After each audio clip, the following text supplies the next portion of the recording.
I suspect people listening to this podcast, entrepreneurial types, might have the personality that says, I'm interested in something.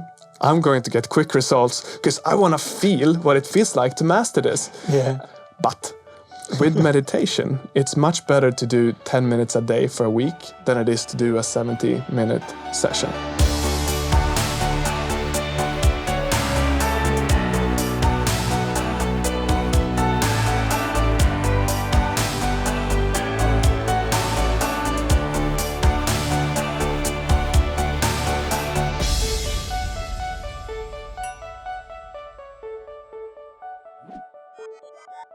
What is actually meditation? And how can meditation help you in your personal growth or on your entrepreneurial journey? And if you've never been meditating before, what's a good way to start? Or if you tried it already, how can you make it more enjoyable? These are some of the questions that we're touching upon in today's episode of the becominggreat.com podcast. And I am here, as always, with Erik Bergman, the founder of Great.com, a good friend to mine. He has previously founded the company Catena Media that went from 0 to 300 employees in 5 years. And he's also teaching personal development and inspiring his over 100,000 Instagram followers. Thank you. And if you're new here, I'm here with my good friend Emil Ekvardt, who was the first person joining me in Great.com over 2 years ago now. He is the host of this podcast, but also of our podcast, Great.com Talks With, where he's interviewing charity organizations. On the side of Great.com, he runs personal development, life coach business, and he's my creative sparring partner in everything that has to do with learning, like this podcast, Instagram content, YouTube things, everything that I love to do. Yeah. Beautiful. And maybe this is even the first time you listen to the podcast. So becominggreat.com we're running this podcast to help you that wants to make the world better. Either through entrepreneurship or just if you want to make your own world better through personal development. And today's topic is meditation. So let's dive right into it.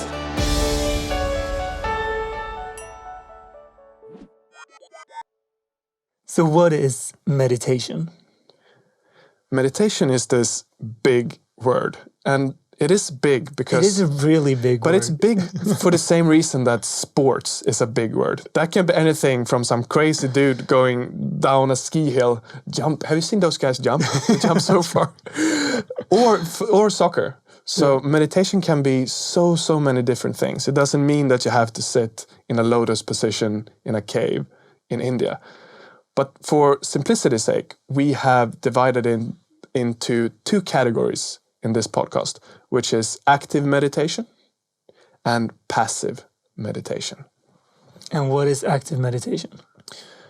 Active meditation is more of the word most people might be thinking of when they hear meditation.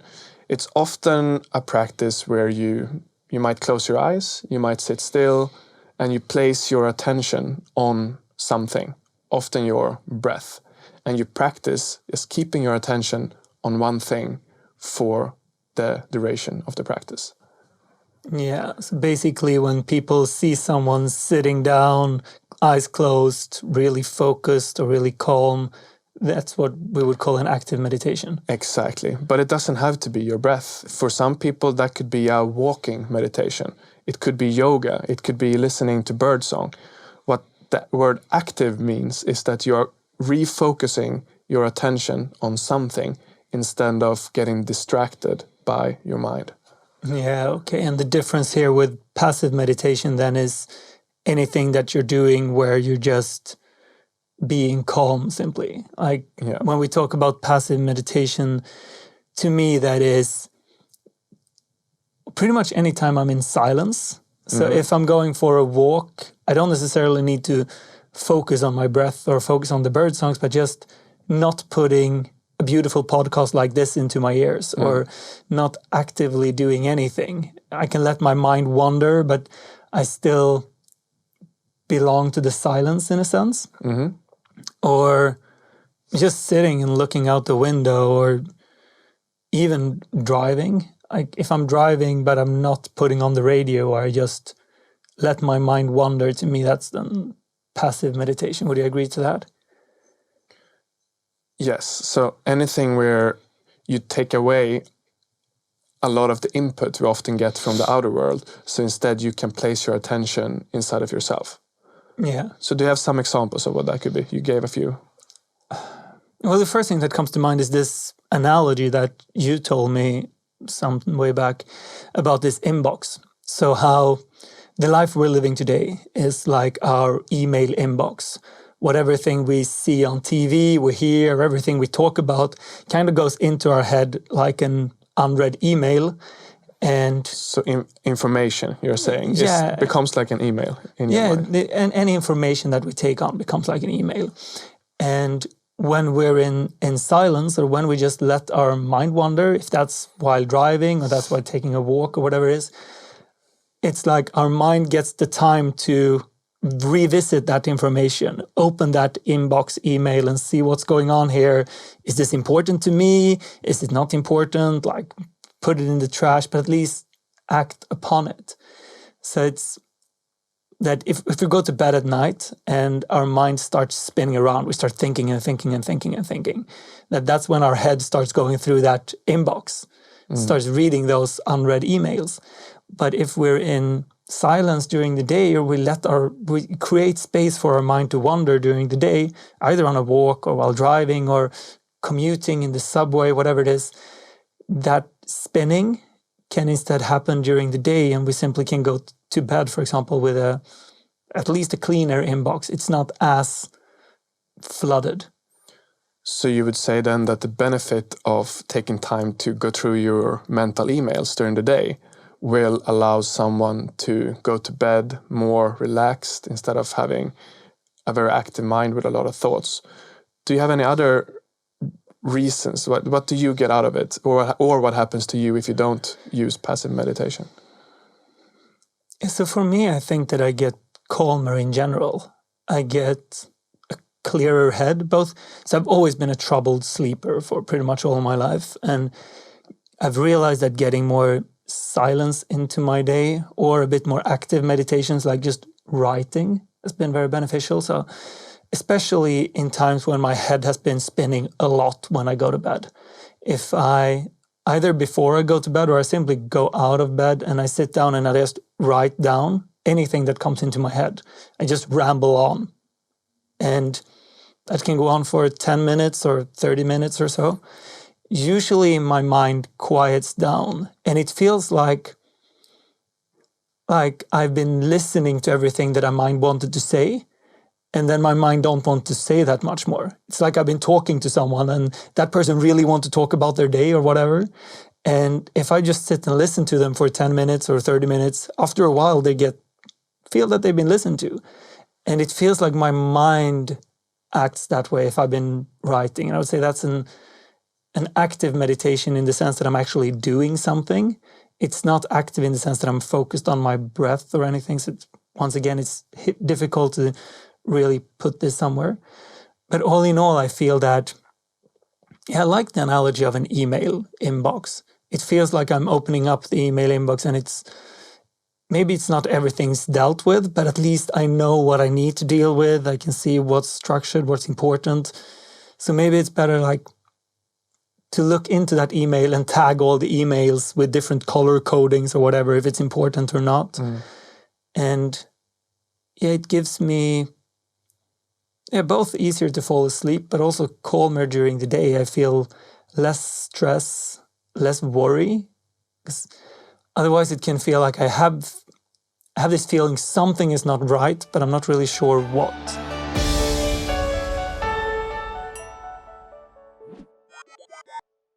Who would benefit from spending more time without input? I like the idea of thinking about when were our minds created. And our minds were created tens of thousands of years ago on the savannah, without internet, without smartphones, without podcasts or social media. And my guess is that we had a lot of silence in our day when our mind was supposed to process things and our mind was supposed to like relax. And pretty much everyone who is not currently living on the savannah would probably benefit from more silence in their lives. And anyone who feels bored with silence probably needs it extra much. I can definitely relate to this myself, that especially previously, I would always turn on something as soon as I walked out the door. I always had something in my ears, or when I was driving, always something. And the more that need is there, probably the more important it would be to be in silence. Yeah. Who would you say benefits from it? I would ask myself the question, do I have time in my day where I can let my mind wander? Yeah. And I think if there is no such time, at some point, that email box is going to have so many emails that it's going to create anxiety just to look at it. So if you're someone that hasn't checked your emails in years and you go in there, shit, I have 8,000 emails, like, this is not going to be fun. So yeah, then there might be provoking anxiety even to look at it if you're not used to not having input. Yeah, and if you know that your inbox is going to be extremely flooded, you don't even want to type in the password. Exactly, and I think that's when, and I'm speaking from my own experience, that when I started, I had a period in my life where I didn't have that space at all for many years. And then when I did put myself with no input, that was very painful because I got bored, I got anxiety. It was hard for me just to be in silence. Were you like walking in silence then, or were you sitting and really try to do the meditate? I would look at that as like hardcore meditation. The way I've seen meditation, you're supposed to sit on a certain kind of pillow, kind of straight back. Were that what you tried to do from the beginning? Both. I both tried active meditation, and I both tried just going for a walk with no input. But I was so used to constantly listening to a podcast or looking at something at TV. And my mind was so overstimulated that it was surprisingly difficult. I remember, why is this so hard? Why do I dislike this so much? Yeah, something, complete side story on this one. Something, my father is amazing at making different sounds with his mouth. He can play his teeth, he can play his throat, he can make all kinds of noises. And I'm just guessing now that this is somewhat of a lost art that probably comes from being really bored in your childhood, having a lot of free time, when now no one would practice playing songs on their teeth, they would play with their smartphone. So I can imagine that's what happened here as well, that you simply haven't been bored, so you constantly fill it up with new emails. Exactly, to not have to look at the old ones. Yeah. So when is it the most needed, would you say, in your life to spend time in silence? So if we stick to this email analogy, for me the most beneficial time to be in silence has been when I was going through a heartbreak. Me and Johanna, my current fiance, actually. When we broke up like 3 years ago, we were apart for 4 months. I spent a lot of time just walking, not having anything in my ears. I deleted all social media apps and just being with those thoughts. And I believe if we stick to this email analogy, that the more really powerful or painful or important emails coming in, I mean, the more powerful emotions coming in, let's put it that way, probably the more important is to actually deal with them and not leave them there. If you know that you have a very important email coming from your boss or whatever it is, that's probably an email that's going to cause a lot of distraction for you if you don't deal with it. And I believe it's the same thing here with emotions or thoughts, that if you're going through a very emotional time or a very stressful time, just being in silence and let your mind think about it, twist and turn it, and my personal favorite, and write about it, definitely I'd say that's when it's been the most helpful for me, to focus on that.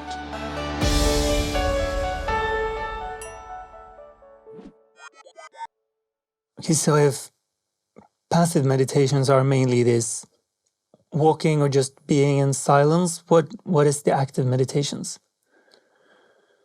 Active meditation for me is anything where instead of just letting your mind wander, you do the exact opposite, meaning that you choose something to focus your attention on, and whenever the mind starts to wander, which it will, your only task is to bring it back to the focal point of your attention, which in my case, is the breath. I always use my breath, but it could be anything. Okay, so meaning that you're sitting and you're thinking about your breath, and you're aware of where your thoughts are wandering. So whenever you find yourself thinking about work or thinking about food or whatever, you kind of, there, the thought went away, and you pick it back to the breath. Exactly. So I'm not really thinking of my breath. I'm focusing on my breath. I'm being aware of it. And then when I get distracted, then I practice noticing that I'm distracted. So the whole point of active meditation is to have a mind that is less distracted. And a result for me is more ability to focus, an increase in general happiness, a clear decrease in, if I don't meditate for a couple of days, that's no problem. I've been meditating for almost 10 years now. But if I don't do it for a week or 2 weeks, which rarely happens, then I start to feel a clear increase in like anxiety symptoms, increase in being just generally distracted and confused. Okay, so first thing I touched upon there was not really thinking about the breath, but focusing on it. Would you say that focus would be the same thing as feeling it then? So let's say thoughts happen in the mind, feelings happens in the body. So you're kind of exactly feeling the breath rather than anything else. So if you take up your hand, and you'll see this in the video, and now if you close your eyes, how can you know that you have a hand? Yeah, I feel it. You have to feel it, right? Yeah, I can't think about it. So if you try this at home as well and feel inside of your hand, you can't think at the same time as you feel your hand, right? Yeah. So you get out of the thinking mind. And the result of that is fewer thoughts, but clearer thoughts. And also an increased ability to notice when at least I'm thinking thoughts that are not so helpful for me. Yeah, I can see that. And you said the benefits were more focus, less anxiety, and a lot of different things. Yeah. It sounds to me like it would be the same benefits as being more rested in general, like having better sleep, even though you're not actively sleeping, and for that matter, having a less stressful life environment. Yeah. So it kind of solves, in a sense, or at least improves upon those things. Exactly. All of those things work really well together. And meditation is not something that fluffy that you only do in a cave in India anymore. There's a lot of science on it that proves that you get these really wide benefits. Like it helps relationships, it helps happiness, it helps focus, it helps sleeps. All these really broad things. My experience is that meditation makes my life a couple of % better in a lot of areas, which is a really good trade-off for the 10, 15, 20 minutes a day I spend doing it. Okay, so you do it for 10 to 20 minutes per day. What is it that you do? So I think one of the biggest mistakes that I did when I started meditating was that I was in my 20s, not the most humble fella, and I was going to do this all on my own, which made it take a lot of longer time to learn it. And I think my meditations got worse because today I use guided meditations most of the time. I use an app. I tried a couple of them. The one I use right now, and that I think is the easiest for a beginner, is called Headspace. Okay. I think that's also I have no affiliation with that app, but I think that's one of the biggest ones. And it's very good for beginners and advanced meditators. Yeah, I used it like 3 years ago. Yeah. I used it for a while. It's basically just a voice telling you what to do, and you sit, listen to it, and do it for... Yeah. And mistake I did there as well was that I started with 20-minute sessions, which was way too long for me, so I gave up on it. 20 minutes is surprisingly long. Yeah. And then I went down and did it for 10 minutes, and it was like 5 times easier. You could think that 20 minutes is twice as hard as 10 minutes, but it's definitely, at least for me, it was 5 times as hard to do 20 minutes as 10 minutes. It is. 20 minutes can feel like a long time. Very long time, at least in my head. And that was one of the biggest mistakes I did when I started as well, because I'm one of these people, and I know you're the same. I suspect people listening to this podcast, entrepreneurial types, might have the personality that says, I'm interested in something. I'm going to get quick results because I want to feel what it feels like to master this. Yeah. And I think that's a beautiful mentality in general. But with meditation, it's much better to do 10 minutes a day for a week than it is to do a 70-minute sessions. Yeah. It's kind of like training your mind is like training a muscle at the gym. And if you never worked out before and you go to the gym and you hire a personal trainer that makes you do a 6-hour-long session, working every muscle in your body, taking your cardio to the max, how would you feel the next day? Probably wouldn't feel. I would be dead. Yeah, and maybe not want to come back. Plus, that's not the best way to grow muscle. Like, you grow muscle by going to the gym regularly for years. So expecting quick results and overdo it was a mistake I did in the beginning. Yeah, I can see it's very similar to going to the gym. Like, the most important thing is to keep going. Exactly. Building that habit. Even if you just go for 5 minutes per day to the gym, if you keep doing it for a long time, it's going to be a lot easier to do 10 minutes, 20 minutes, an hour later on. But if you start with a 6-hour session, you're probably not going back again. Yeah, and it's so much more important. The hardest part about meditation is to build a habit. Yeah. That's much more important as well than how you do it. How you do it isn't as important. And to build a habit, in my opinion, it needs to be fun. Yeah. And for it to be fun, you can't create negative associations with it. Okay, so let's say someone wants to start meditating. They've never done it before. Yeah. Would you say that the easier it is, the better it is when you're starting out? Yeah. Or the more fun it is. Like, the more you can find a way to do it for you that is enjoyable. Yeah, regardless if that's walking or anything else. Yeah, and don't put... I think a big mistake I did in the beginning was that I'm going to do this right. Yeah. And I had this mindset that there was good sessions and bad sessions. And if my mind was distracted, I was failing compared to if I was calm. And then when I failed, I started to feel bad about myself. And I either put in way too much effort or I kind of gave up. Yeah, so keeping it simple, trying different ways to see what you enjoy, not making it such a big deal if you miss a session or not, or whatever it is. And if that's walking or downloading an app or whatever it is, starting, putting the bar low and saying like, okay, my goal is to find a way to enjoy this. Yeah. Rather than I'm going to find a way to do 1 hour a day for 1 month. Something that has really helped me as well, that I'm thinking of now, is in any habit I create, to do it at a similar time each day, I have found to be very helpful. So I always meditate the same time every day. I go to the gym pretty much the same time every day. And that really helps, because then I don't book in other things there. And because I'm a guy who often puts too many things on my schedule. And that means that anything that has to do with, and I'm also a very forward-moving person. So everything that has to do with well-being or rest can easily be outvoted by over-optimistic doing. So I need to kind of plan around that. Okay, so a good time for meditation then would be to do it before you start doing other things. I do it in the morning. That works very well for me. To set aside a few minutes, 10 minutes, 15 minutes. Yeah. Start small and see if you like it. Yeah. Try something like Headspace. If you don't want to pay for an app, there are free ones on Spotify or YouTube. If you're a little bit of a more advanced meditator or you have been doing it for a while and want to take it to the next level, I have used an app called Waking Up by a guy called Sam Harris, and he has a 50-day long meditation series that helped me deepen my practice. So that could be something for you that is more. Okay, so we'll put the links to both Headspace and Waking Up in the description. Yeah.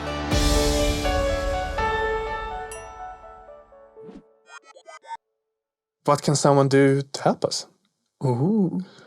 So if you like this podcast and you want to support us, one thing that we would really like is if you go into a podcast app, whatever ones you're using, and you press the subscribe button. Because the reason why this is so important is that we're a teeny tiny podcast, and if you're getting into top lists or not doesn't mean that you have the most listeners. It means that you have the highest percentage of people pressing subscribe. So we actually have a chance of getting into top lists, even though we're not big. So that simple thing that you do and you click subscribe makes a big difference for us. And the same goes if you do it on YouTube. If you're clicking subscribe on YouTube, it's easier for us to get as recommended videos and be seen everywhere else. So please do that, and we can keep producing content for you. Thanks for listening, and thanks for being here with me today. Thank you, Erik. See you next week. Cheers.